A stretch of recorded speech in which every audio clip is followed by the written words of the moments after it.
काही दिवसांपासून महाराष्ट्राच्या विधिमंडळामध्ये जिथं आम्ही सर्वजण समतेचा विचार, सामान्य लोकांचा विचार हा मांडत असतो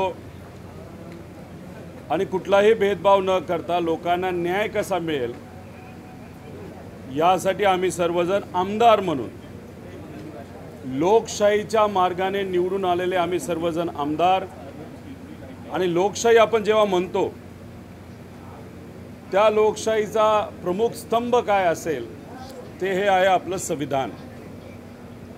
पण गेल्या काही दिवसांपासून काही राजकीय नेत्यांना खुश करण्यासाठी त्याच्याचबरोबर एक वेगळ्या पद्धतीचं वातावरण या महाराष्ट्रामध्ये व्हावं जेणेकरून जनसुरक्षा कायदा जो संविधानाच्या विरोधात आहे, लोकशाहीच्या विरोधात आहे, तो लागू करण्यासाठी थोडंसं सोपं जावं यासाठी काही आमदार हे दुर्दैवाने वारकऱ्यांना वारीला, पवित्र वारीला हे बदनाम करत आहेत।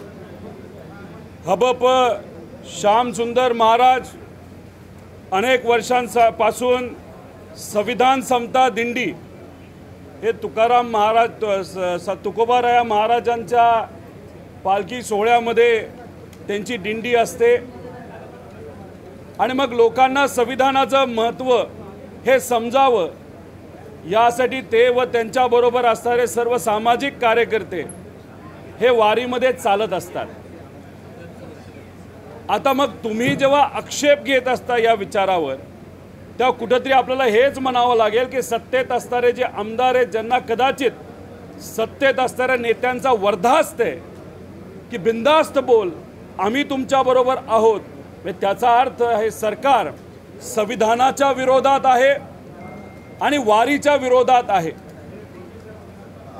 काही आंब्यावर विश्वास असणारे जे नेते, तुम्ही समजून घ्या कोण नेते आहेत ते, जेव्हा तलवार घेऊन वारीमध्ये येतात तेव्हा त्याच्यावर तुम्हाला आक्षेप घेता येत नाही। पण इथं काही लोक संविधान, जे पवित्र संविधान आहे ते वारीमध्ये आणतात तेव्हा मात्र तुम्ही आक्षेप घेता। त्याच्याचबरोबर आपण जर बघितलं तर वारी आणि वारकऱ्यांचा जो विचार आहे तो समतेचा, एकतेचा, बंधुभावचा आहे आणि संविधान सुद्धा हेच ते आपल्याला सर्व शिकवत असतात। त्यामुळे सरकारला मी विनंती करतो, अशा पद्धतीने वारकऱ्यांचा, पवित्र वारीचा, संतांच्या विचाराचा आणि संविधानाचा अवमान करणारे जे कोणी आमदार असतील, जे कोणी नेते असतील त्यांच्यावर कारवाई ही केलीच पाहिजे। कारण तुम्ही जर बघितलं, एक त्या आमदार ज्या कोणी आहेत त्या जेव्हा उद्धव ठाकरे साहेबांबरोबर होत्या तेव्हा त्या MLC होत्या, त्यांची टर्म संपायला लागली तेव्हा अचानक त्यांच्या मनामध्ये बदल झाला आणि मग शिंदे साहेबांबरोबर ते झाले आणि परत एकदा आमदार झाल्या।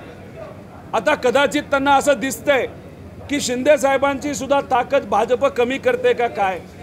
मग आता कुठेतरी भाजपचा विचार स्वीकारावा लागेल, भाजपच्या नेत्यांना खुश करावं लागेल आणि जनसुरक्षा कायदा जो संविधानाच्या विरोधात आहे तो आणत असताना भाजपला मदत करावी लागेल। म्हणून कदाचित त्या आमदार महोदया त्यांनी अशा पद्धतीचं वक्तव्य केलं, पण त्या वक्तव्याचा आम्ही निषेध करतो कारण ते वक्तव्य संविधानाच्या विरोधात आहे आणि वारकरी संप्रदायाच्या विरोधात आहे आणि पवित्र वारी आणि संतांच्या विचाराच्या विरोधात आहे। आम्ही या गोष्टीचा, त्या विधानाचा आम्ही सर्वजण निषेध करतो।